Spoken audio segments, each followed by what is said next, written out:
I know my team has a lot. The Giants are not on the rundown here, and the Jets don't need to be because we're an unmitigated mess, and we're miles from being competitive, although I need, before we get into this great win by the Rams and maybe some holes in the armor of the Bucs, what in the world are your Giants going to do? What is the story? We don't know how to win, BT. And I'm not saying we're not good, because we are pretty good. Talking about the Giants are pretty good at times, and they look like they can win some games, but they continually find ways to lose them. Now, injuries hampered us, obviously. Blake Martinez tears his ACL. He's out for the season. Sterling Shepard and a couple of other wide receivers are out with hamstring injuries. These soft tissue things are just killing a lot of teams this year, but in particular ours. And when you get conservative and you can't block consistently and you can't stop people, you're going to lose games against bad teams.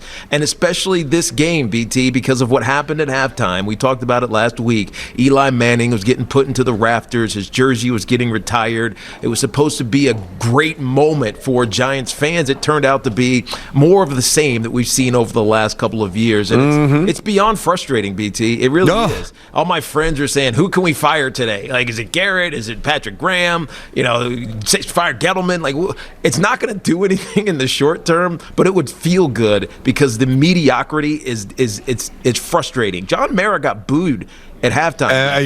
Yep. And let's face it, rightfully so. I mean, it's his team. He's presided over this slop. Both teams stink, but his part of the building is blue, and they've been a train wreck. I mean, they've been absolutely horrendous. It's almost like they're on par with the Jets or the Detroit Lions or some other team like that. Teams that should be better or at least getting better, yet find ways to stay the same. And that's bad since the last Super Bowl. It's frustrating, BT. It really is. Oh, I'm sure. I mean, you guys are used to winning a little bit here. So it's talent. There is talent. Bereft of talent. No, there is talent. It's funny because every fan, and I brought this up with the Jets over the years, not pertaining to this year because, rookie quarterback, rookie head coach, rookie OC, I get it. And I'm in for the long haul. I'm going to give these guys a chance to really, get things going. But fans want a pound of flesh. Like, if you're going to be 0-3, or eventually 2-9, or 3-14, or 2-15, or whatever this season morphs into for the Giants, right? I'm not saying he's been very good this year, but Graham is the guy that I'm looking at least. They gave up 17 points yesterday at home. You got to win the game. Yeah, 17 points. But you give up 10 in the last 4 minutes. I understand that. No, I know. But still, I agree with you, BT. I don't want any pound of flesh. I think that this is a work in progress. This is only Joe Judge's second season, and Daniel Jones is finally starting to look consistently good. It's just that, remember this offseason, we said, look at all these weapons they're giving him. They're going to find out, is Daniel Jones the man or is he not the man? Give him this, and this. Yeah. All those guys are hurt.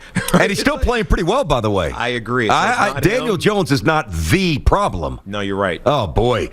Yeah, the boos. Congrats to Eli, but that was some gross stuff. And there's some confounding stories going around the NFL right now. Like, look at the Chiefs, which we'll get into. I can't wait to get to the next segment. I've got to lay something on you about Mahomes that I guarantee nobody has heard, but everybody. I'm not saying everybody will agree with it, but I believe everybody will be incredibly intrigued by what I'm about to bring up with Tiki coming up next segment. But the Steelers, I mean, they're drowning. The Chiefs look bad. Seattle's a mess right now. Proud franchises. Yep. The NFL is topsy-turvy, which gets us to the Rams, who have all sorts of talent. Listen, this notion, 17-0, 55 touchdowns, 6,000 yards for Brady.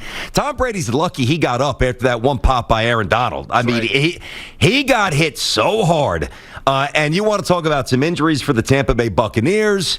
I thought that game was not even as close as the scoreboard suggested. I'm sure you got the same sense watching the game. Agreed. Never once did I sit there and really think, okay, here's the Bucs going to. No, the Rams asserted themselves and flexed really from the early part. I mean, the energy from the head coach, McVay, running half the field to hook up with Deshaun Jackson. I mean, running to the tunnel. Like, what the Rams are emitting right now from their quarterback, from their defense, from their coach, who is better than the Rams? Yeah, you're right. I mean, a lot of people want to look at this game and start talking about the Tampa Bay Buccaneers because Tom Brady and the defending Super Bowl champions should be invincible. Everybody in their mind had that they were winning 17 games. It's hard to win 17 games. games, right? It's hard to be perfect every single outing. But you're right, BT. This is about the Rams more than anything. The Bucs were kind of just the next opponent for them, sitting at 3-0 right now. Matthew Stafford has been a godsend for Sean McVay because that deep ball that you're looking for, you talk about to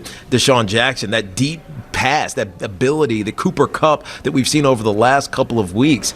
You needed someone to open that. And Matt Stafford is finally on a team where his skill is not only appreciated, but it's able to excel. And he's got to be so excited. I mean, I know he probably hated leaving Detroit. It's like my home, and he has all these connections. We know he and his wife were very connected in that community. Yeah. He gets to a place like the Rams that, one, have a really good defense, and Aaron Donald, you mentioned, and others, Jalen Ramsey in the secondary, but also has an offensive mind who's just like, all right, what do we want to toy with today, Matt? All right, let's try this. All right, it's going to work. Let's try this next. He's got to be loving life right now after being in the league for a decade of mediocrity. This is about the Rams. This isn't about the Bucs. The Rams were just better and significantly better in a lot of ways. They are. Now, listen, you and I had this discussion on Friday about, the pressure facing Matthew Stafford. Even if Stafford went out and threw for 500 yards and 5 touchdowns, and he was close, basically, to both of those. No turnovers, no picks, which he had, and won the game. The story's not going to be written for Stafford because while this is great on a Monday after week 3 and we're reacting to it, we're leading the show with this, and the Rams look like they might be the best team in the NFL, and they've got probably another level that they can still hit if they stay healthy. In large part, this will be forgotten. This will just be a little bullet point, a little footnote in NFL lore that will get mixed into the blender in 2 years, in 3 years, in 9 years, in 12 years, in 20 years if they don't win the championship. That's right. Which is why you and I didn't place an incredible amount of I don't want to say we didn't place urgency. We wanted to see what the Rams would do, but by no means, Teak, did we think that a win would change the narrative for Stafford. It's just starting.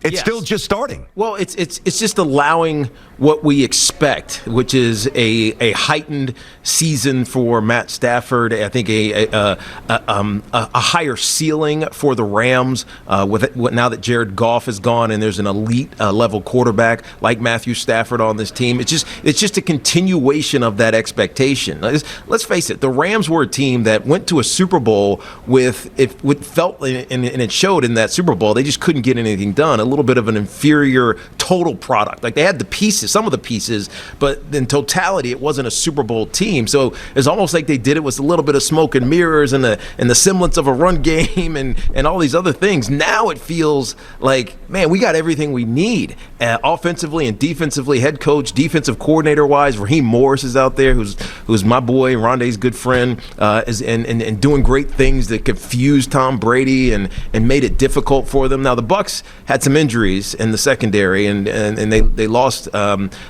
cornerback last weekend. They lost another one this weekend, so they're compromised. But they can't get home, right? So as much as this was about what can the Bucs do? How good are they going to be on defense and offense because they returned all 22 starters?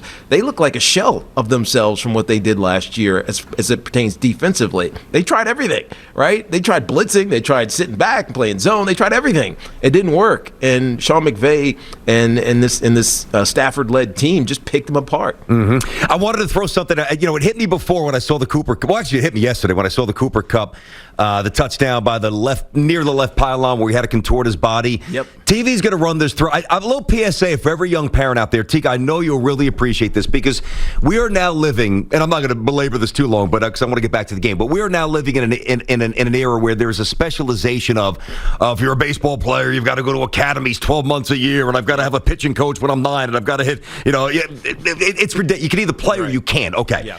And I have long been a proponent, as you have as well, that play every sport and develop body control. And to me, and I want, if TV can run it for us, the play by Cooper Kupp, when he turns his body, to me, that is, by the way, he is an official superstar at this point. Let's not we hit on it last week. And now we're co-signing it and double checking it. Yeah, let's stop tap dancing around this year. Yeah. But this play here, this could have been a third baseman trying to, navigate a bad hop as it hits a rock, or an outfielder trying to negotiate the outfield wall, or a small ball forward, trying to go and get a rebound in traffic like that. Do we have it? Can we show it?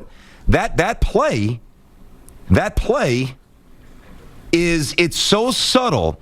But if you're an athlete, look at this, that is so subtle. But that's a kid who played everything growing up. All right? Am I right or wrong? No, you're right. It's be an athlete. You said this about AJ in the state championship a couple of years ago. One-handed, left-handed, catching a bad lateral from a quarterback, snagging it, flipping his hips and throwing a touchdown pass that allowed them to win the Connecticut State Championship. It's the same thing. That's why I love that AJ played baseball. This is my son now, who's at Princeton. Love that he did other things and tried basketball, even though he wasn't great at it. But you got to do. That's why I was so good, BT. I knew my body and could stay on my feet because I wrestled. Right, I knew how to fall. Right, I knew all of these things that came from doing other things other than playing football. I mean, I was fast because I ran track. Mm-hmm. Right, remember you asked me this before. By the way, your son is going to be so much faster than you. Oh, he already is, dude. It's ridiculous. He already has is. Turnover that he shouldn't have, knowing how slow you are. Thanks, buddy. This is dad. It's Jen runs. But I agree with Jen's you. fast, thank God. Oh yeah, well there you go. Thank God. There you go. But you're right, BT. Your point about Cooper Kupp, that's exactly what you see. I love see him. An athlete who is diverse. Yep. And is not just stiff in what he's supposed to do for a living. Yep. And you're not going to necessarily get that body control by just playing football and running routes. No, you're right. It's a natural thing as you outline. Thanks for watching. Make sure you like and subscribe, and don't forget to hit that bell to be notified when we drop fresh content.